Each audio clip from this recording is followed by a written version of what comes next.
Hello, I'm Myra and I'm 28 years old. I'm living really comfortably right now, and it's no thanks to my ex-husband and mother-in-law.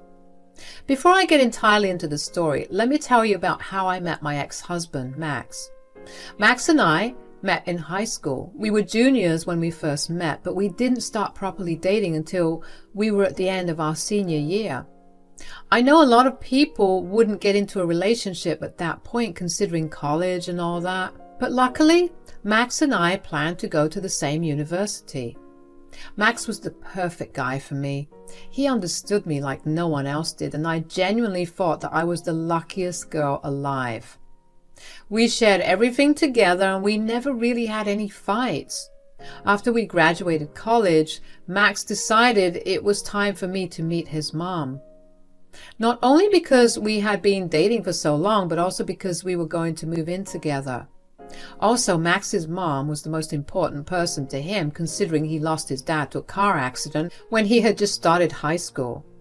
Max's mother, Sasha, had known about me, but we never formally met. I hoped that she'd like me, especially considering how I had been in Max's life for a good 4 years up until then, but she made it very clear since the first day she met me that she did not like me. I never understood why, and neither did Max. She was openly rude and hostile towards me. She kept belittling and insulting me.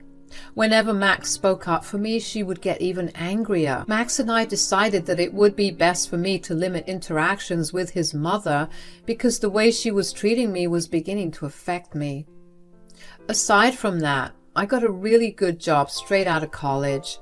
I had a degree in a pretty niche and high-return field, and that really paid off, literally. Max, on the other hand, wasn't as privileged as I was. He earned a pretty average amount, and I had no problem footing most of our expenses. We divided our contributions based on our income, and we were happy. After about 3 years of focusing on our careers, Max proposed to me and we got married the following year. It was the happiest and most wonderful day of my life. Of course, Sasha did say some mean things and she did try to sabotage the wedding, but we had security to handle that for us. About 6 months after we got married, Max and I decided to buy an apartment of our own. We could have bought a house, but I did not want to be stuck paying off a mortgage for years to come when I could just buy an apartment without having to worry about paying anything back. I had saved up more than enough money to buy a nice 2-story apartment. Of course, Max also did contribute whatever he could, and before we knew it, we were setting foot in our very own apartment. We took our time furnishing it to our liking, and once we were nicely settled in, we decided to have some guests over. We invited our parents along with our siblings and their families for a little housewarming party. I was super happy to see everyone there. Everything was going well until Max and I happened to have a conversation with Sasha. "This is a nice place." "I know, right? It's really nice that we get to live here." "So how much in mortgage are you guys paying?" "Oh, we were able to save up more than enough to purchase this apartment for ourselves." "What? How did you do that?" "Well, I contributed some, but really Myra's the one who had the means to do it." "Really? How come?" "Well, she earns about 4 times what I do. She was able to put away a lot more savings than I was able to." "So she earns more than you? Doesn't that bother you?" "Why should it bother him? He gets to live well, and I have no issues spending on him." "It is the duty of the man of the house to provide for the family. It's disgusting that you're the one doing the role of the man." "Are you saying that your son is less of a man because of it?"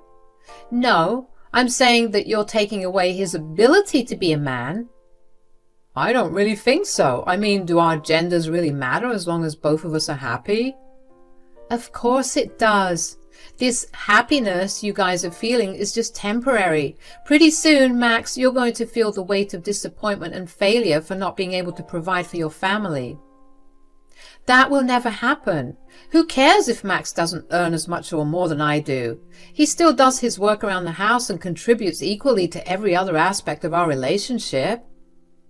You make him do housework? Max, tell me, did your dad ever do anything around the house?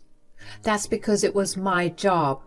My husband brought home the money and I made sure he had a relaxing place to come back to when he was tired. Mom, I think that's enough. No, it's not enough.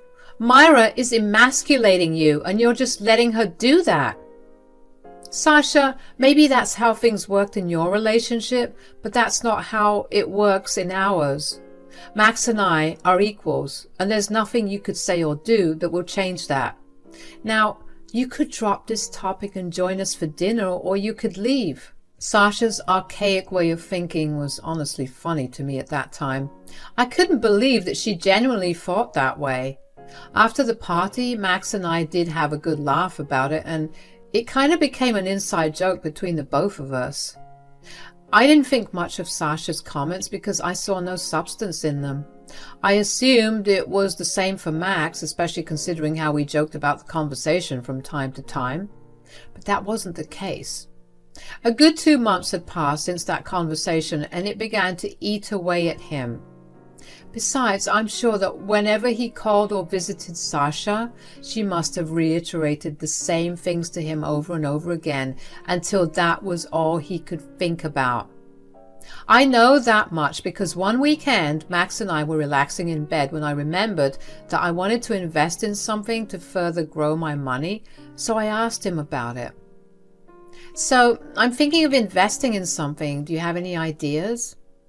I don't know. Well, you have a lot of finance friends. Could you maybe ask them for an opinion? I don't know. What's going on? Is everything okay? Yeah. Okay. It's clearly not. You're not talking to me properly. Do you want to talk about it? I don't know. Max, I can't read your mind. You either tell me what's going on or behave right.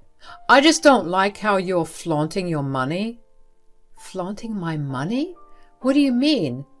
I get it. You have a lot of money. Every other day you want to buy something or do something expensive. It's disheartening. It makes me feel worthless. Whoa. Where is this coming from? Is this because of what your mother said that time she came over? I just couldn't help but think about it. It feels like you enjoy lording your money over me. I'm really sorry that I made you feel that way, but can I just say that I have never once tried to do that. I only do things that make us both happy, and I never expect you to pay for anything or do anything that you can't afford. Exactly. You don't expect anything from me because you know I can't give you what you want. Max, I don't want anything from you except for your company. I just want you by my side, and I want you to have fun with me. How can I have fun when I constantly see you pay for everything? I feel pathetic. Well, what do you want to do about it? I want us to split everything equally. I want us to go on more affordable dates. I want us to live in an equal manner. But Max, I take on the brunt of the bills because you won't have any fun money to spend if we do it equally. That's only because you want everything to be expensive. If we live properly, I'll be able to afford everything. All right, if that's what you want. I was confused because I didn't understand why Max should voluntarily put himself through hardships. I wanted nothing more than to rationalize things with him, but he seemed hell-bent on being my equal. It hurt to see how he was slowly changing, but I'd hoped that by giving him what he wanted, he'd realize he was wrong and he'd come back to me. The next few months were pretty good for me. My budget got freed up by a lot, and I had more money to spend on whatever I liked. Obviously, I did not do that, at least not in front of Max. I figured that would only add more fuel to the fire, so I either saved that money up or found places to invest it in. As for Max, he was struggling. He was barely eating because he had no money to spare for the food at the end of the month, even though I always made sure our fridge and pantry was stocked with food to eat. He refused to touch anything that I bought. It infuriated me, but I let things go. I never approached Max because I expected him to come to me just like he had when he wanted the new arrangement. However, instead of Max, Sasha called me while I was at work one day. "Hello, Sasha. Is everything all right?" "How can everything be all right when my poor son is suffering?" "Huh? What are you talking about?" "My son barely has the time or money to come and see me anymore, and that's all because of you." "How is it because of me? He asked me to split everything equally, and that's what we've been following for the last few months." "I know you're taking money from him. That's why he's struggling so much." "Do you hear how insane you sound? What use would I have with his money? I have more than enough." "No, I just know that you're upset that Max asked for equal splits for everything. I know you are, because you keep flaunting how well you're living while you can see Max struggling. My budget may have gotten freer since he asked for the equal split, but I have not in any way flaunted it. I love Max. I see no reason why I should show off anything I have. You put that disgusting idea in his head. You are the only one responsible for this." "How dare you speak to me that way? Unlike you, I only have my son's best interests at heart." "Why would I not have his best interests at heart? He's my husband. I've known him for 9 years. I want nothing but the best for him, which is why I even agreed to this stupid request." "I don't care what you do, but make sure my son isn't suffering. I want you to stay out of our business. I don't want you putting ugly ideas in his head anymore. Goodbye." Honestly, I was fuming. Sasha had been the one to interfere in my marriage. She started it, and yet she had the nerve to blame me for it. That day, when I went back home, I sat Max down and told him about my phone call with his mother. I told him that I expected him to communicate with me if he was struggling, and not his mother.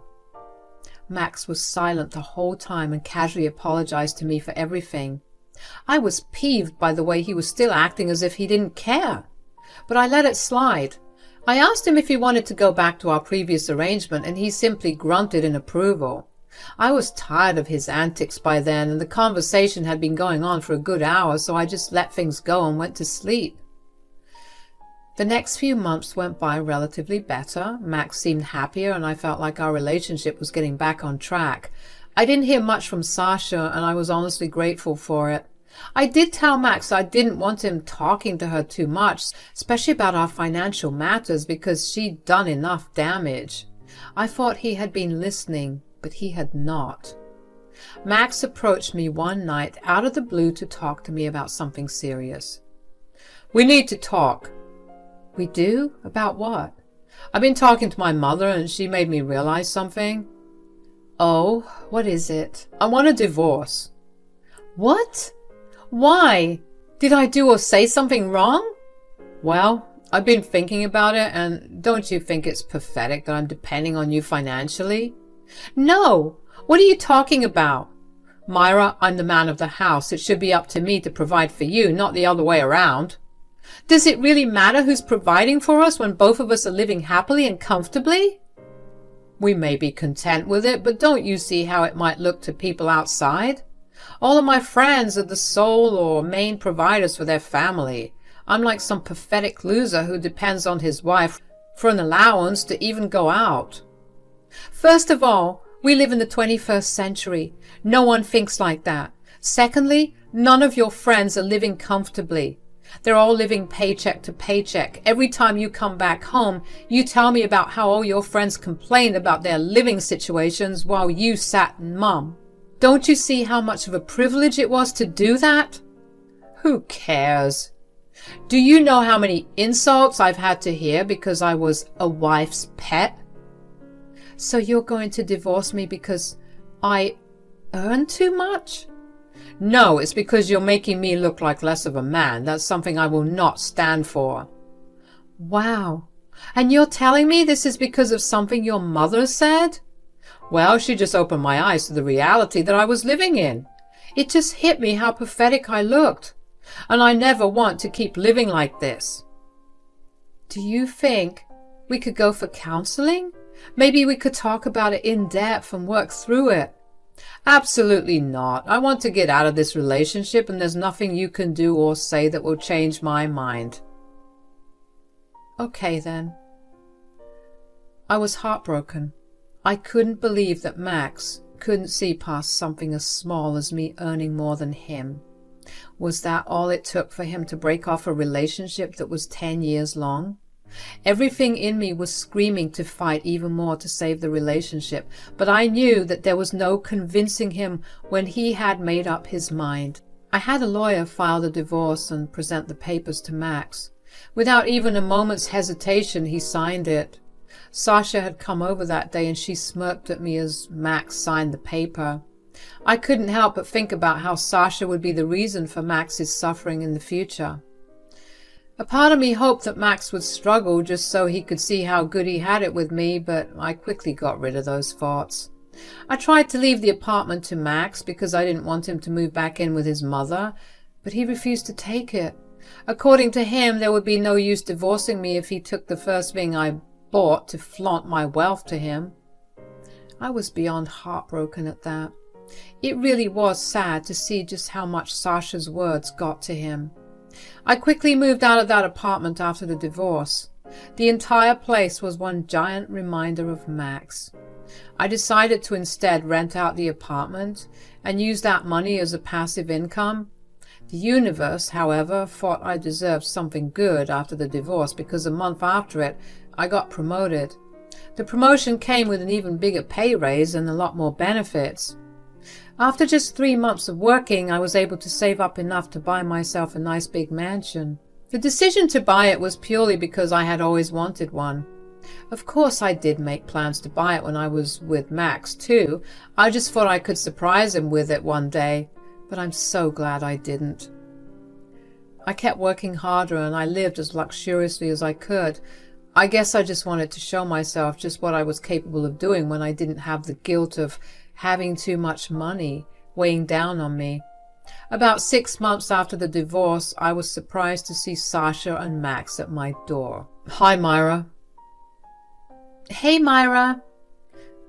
What do you guys want? I see you're living pretty well. Well, I realized I was being held back and I just worked to my full potential. Listen, I just wanted to say I'm so sorry for everything that I did to us. Oh, well, the past is in the past. Is that all you came here for? Because I'm a little busy right now and I don't have time for you. There's no need to be rude, Myra. I think you've had enough say in my life. I don't want to hear anything more from you.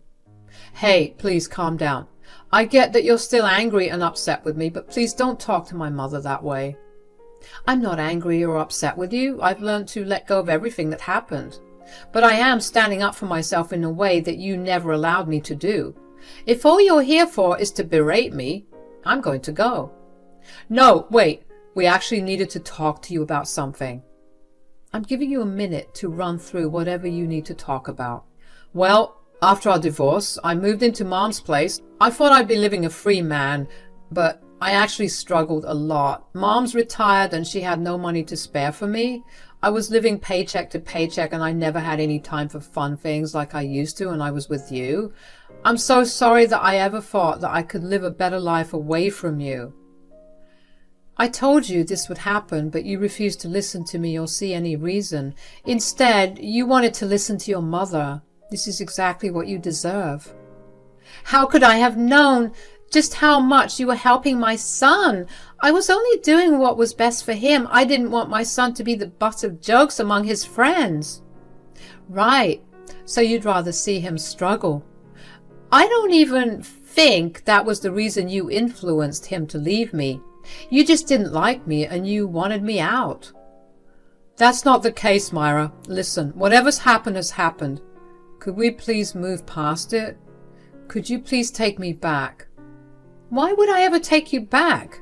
You've shown me what you're really like, and after staying away from you for just this short time, I've realized just how much I've been missing out on because I was always too scared of your fragile ego. It was not fragile. Look, we're struggling. Could you help us out a little, at least? You're living in a mansion. I'm sure you have some money to help us out. Sasha, you're part of the reason that Max doesn't have access to this luxury that I have. You have some audacity to ask me for help when you bullied me for years and tore apart my marriage? I have absolutely no obligation to help you out. Don't you have any sympathy for us? We were together for 10 years. Don't I mean something to you? Those are questions you should have asked yourself before asking for a divorce over something as stupid as me earning more than you. If you could throw away our relationship then, why can't I see no value in you anymore? I'm so glad my son left a horrible, selfish person like you.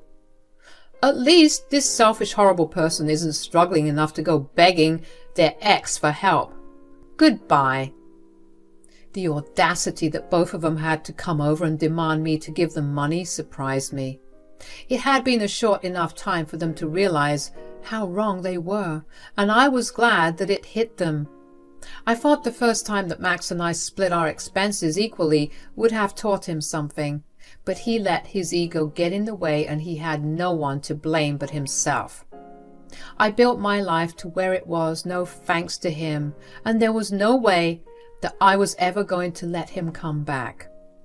Of course, Sasha and Max did not like how I responded to them. They told a lot of their relatives about me refusing to help them out, and I got a lot of calls and texts. I simply told them all that if they were so passionate about helping Max and Sasha, then they could help them out themselves. I was not bothered by them anymore. I've been happier ever since that conversation because I've grown so much, and I've shown myself what I was capable of. The old me would have felt bad and caved in, but I've realized my worth, and I know that I'm not someone who should be taken for granted. Besides, I deserve someone who has a better hold and understanding of their self-worth, someone who won't easily get influenced by others' ideals. For now, I'm going to take my time recovering and rediscovering myself. After all, I haven't been single since I turned 18. I'm going to enjoy my single life and splurge on all the best things that life has to offer. Thank you for listening to me.